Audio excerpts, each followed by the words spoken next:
Welcome to my YouTube channel Rachel Swaroop. మనందరికీ కూడా నూతనమైన బ్లెస్సింగ్స్ కావాలని మనందరం కూడా వెయిట్ చేస్తూ ఉంటాం. అయితే బైబిల్ ప్రకారము నూతనమైన బ్లెస్సింగ్స్ లేదా ఒక నూతన కార్యము మన జీవితంలో జరిగించబడాలి అంటే పాత వాటిని అన్నిటిని కూడా మనం తీసివేయాలి. ఇది నేను కాదు, దేవుడే చెప్తున్నారు. దీని గురించి వాక్యాలు చాలా ఉన్నాయి బైబిల్లో. సో మొదటిగా నేను ప్రకటన గ్రంథంలో తీసుకున్నాను. ప్రకటన గ్రంథము 21వ అధ్యాయము 5వ వచనం. అప్పుడు సింహాసనాసీనుడై ఉన్నవాడు, ఇదిగో సమస్తమును నూతనమైనవిగా చేయుచున్నానని చెప్పెను.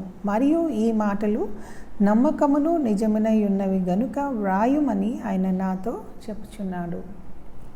అప్పుడు సింహాసనాసీనుడై ఉన్నవాడు, సింహాసనాసీనుడైన వాడు మన దేవుడు యెహోవా యావే, సింహాసనంపై కూర్చున్నవాడు. అప్పుడు ఇలా చెప్తున్నారు. ఎప్పుడు?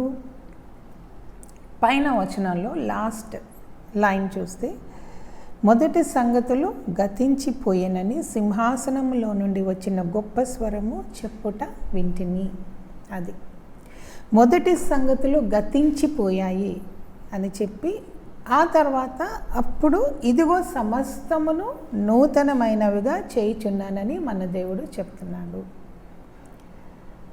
ఏదైనా విషయం గురించి మనం ఒకటే ప్రార్థన చేస్తూ ఉంటాం, ఇది ఎందుకు జరగట్లేదు, ఈ కార్యం ఎందుకు జరగట్లేదు, ఈ బ్లెస్సింగ్ నాకు ఎందుకు రావట్లేదు అని ఒకటే మనం మదన పడుతూ ఉంటాం. ప్రతి ఒక్కళ్ళు యాజ్ బిలీవర్స్, యేసయ్య రక్తంలో కడగబడిన విశ్వాసులుగా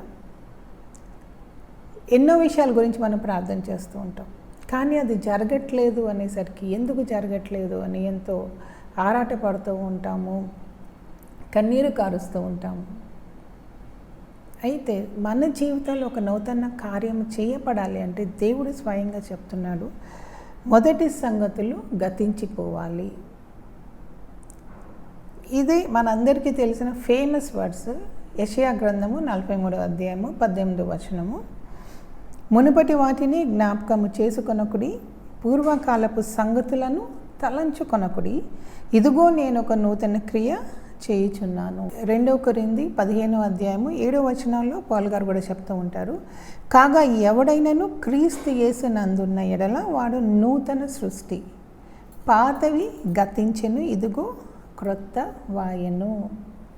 పాతవి గతించిపోతేనే యేసయ్యలో మనందరం కూడా నూతన సృష్టిగా చేయబడ్డాము.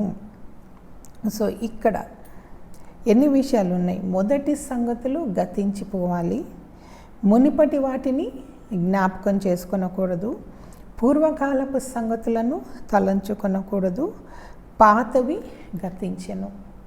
ఇవన్నీ కూడా జరిగితేనే మన జీవితాల్లో ఒక న్యూ బ్లెస్సింగ్ని మనం చూస్తాం. లేదా దేని గురించి అయితే మనం ప్రార్థన చేస్తున్నామో దానికి జవాబు వెంటనే మనకి వస్తుంది. సో ఏమేమి పోగొట్టుకోవాలి?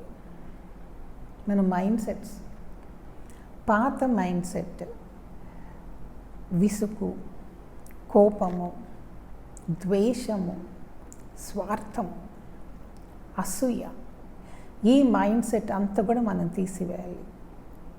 అమ్మో అనుకుంటున్నారా? అంత కష్టమేం కాదండి.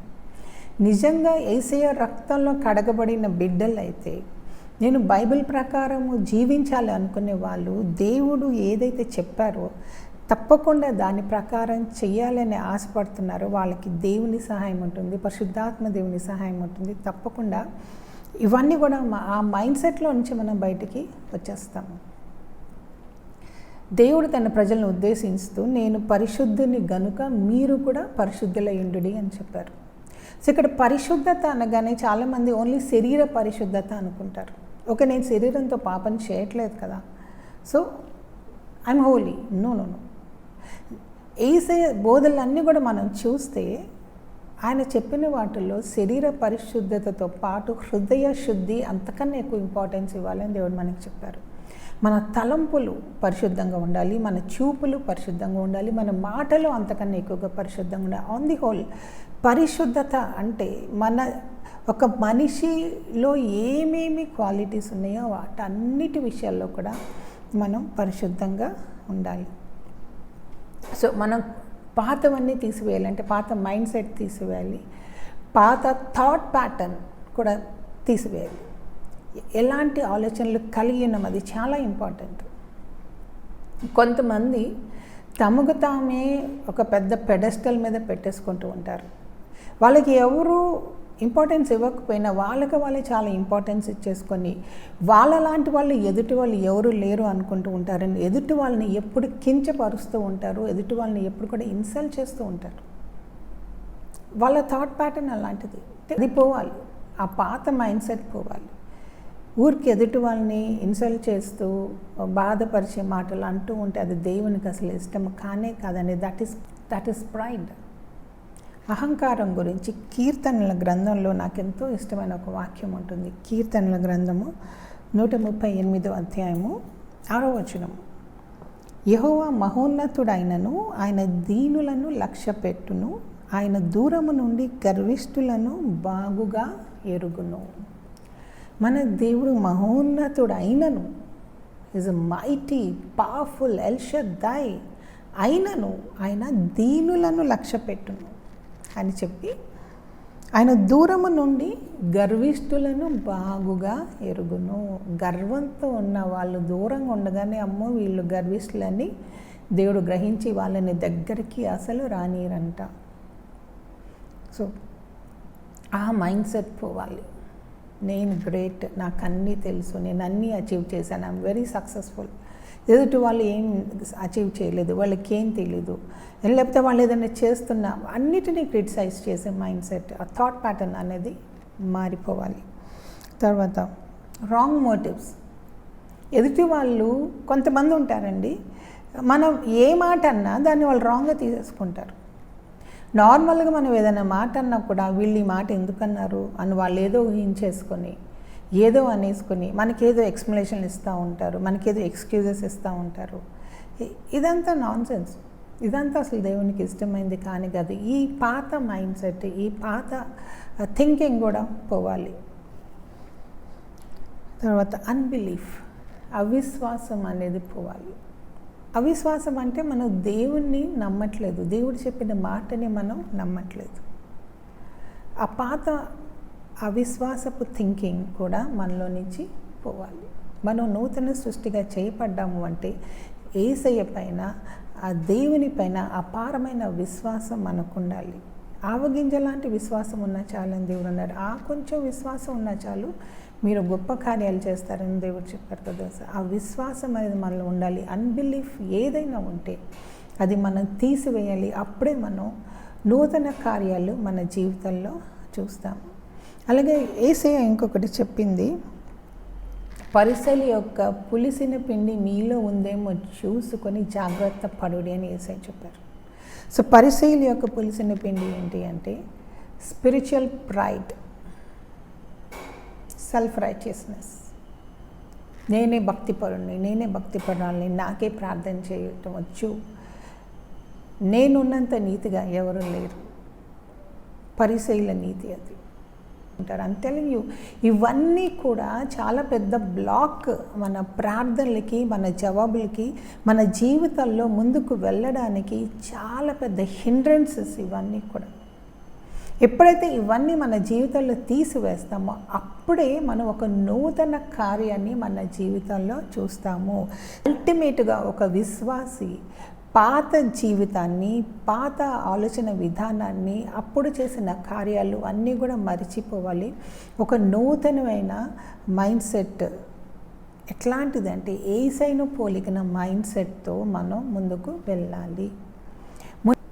మునుపటి వాటిని జ్ఞాపకం చేసుకొనకుడి, పూర్వకాలపు సంగతులను తలంచుకొనకుడి అన్నది.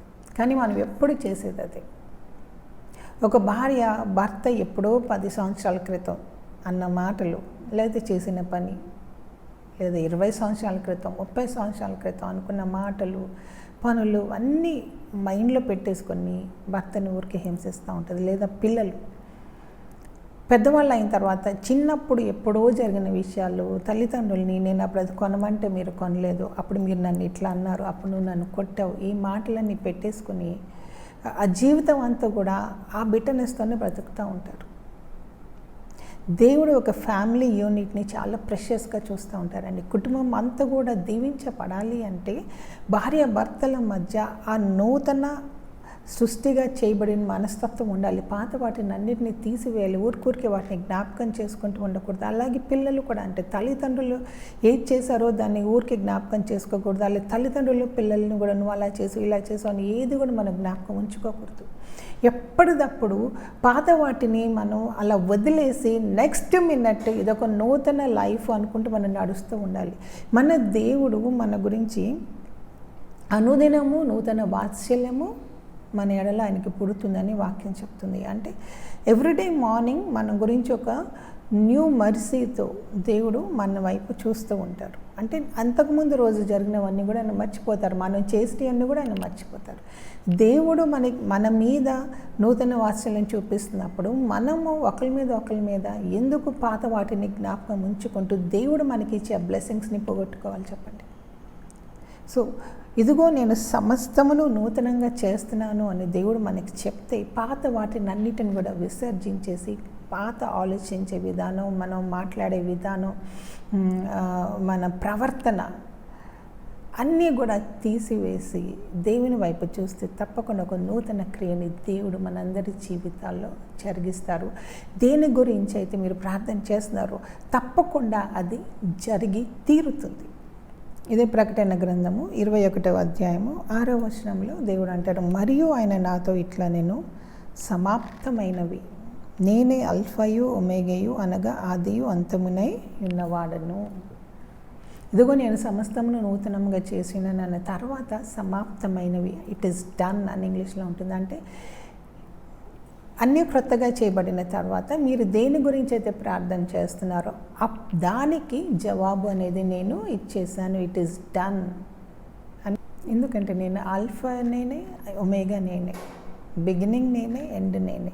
కాబట్టి నేను ఏదైనా చేయగలను. కాబట్టి మీరు ఏదైతే అడుగుతున్నారో దాన్ని నేను చేసేసాను అని దేవుడు మనకి ప్రామిస్ చేస్తున్నారు. సో డియర్ ఫ్రెండ్స్, నూతన కార్యం చేయబడాలి అంటే దేవుడు మీతో ఏం మాట్లాడుతున్నారు, పాతది ఏది తీసివేయాలని మీతో ఏది చెప్తున్నారో అది విని అది మీరు తీసివేసుకోండి. తప్పకుండా దేని గురించి అయితే రోజు మీరు దేవుని దగ్గర వేడుకుంటున్నారో ఆ కార్యం ఇట్ ఈస్ డన్ అని దేవుడు చెప్పి ఆ కార్యాన్ని జీవితాల్లో జరిగిస్తారు. Thank you for watching. ఇంకా ఈ ఛానల్కి మీరు సబ్స్క్రైబ్ చేసి ఉండకపోతే సబ్స్క్రైబ్ చేయండి, కామెంట్ పెట్టండి, లైక్ బటన్ హిట్ చేయండి అండ్ మీ ఫ్రెండ్స్కి షేర్ చేయండి. Praise lord.